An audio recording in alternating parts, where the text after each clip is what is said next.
Já, þetta mitt annað Grundtvig-verkefni. Ég hef verið í það sem við kallum stórt Grundtvig, það sem verið svona pilotprojekt. Því lauk fyrir 3-4 ára síðan.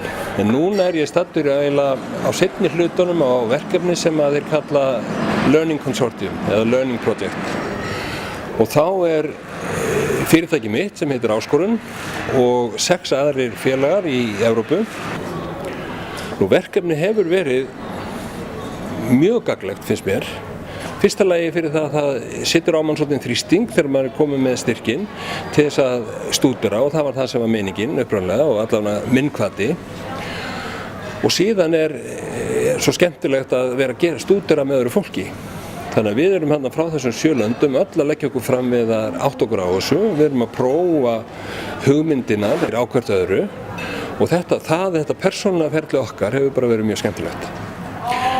Nú, ávinningurinn þegar upp staðið verður það að við höfum hugmyndir hvernig við getum notað verkefni og æfingar sem við verðum að þróa í svona námsferlum eða námskeiðum sem við erum að halda sem geta hjálpa fólki að átta sig á því hvar þeirra styrkleikar liggja samkvæmt fjölbreytakenningunni.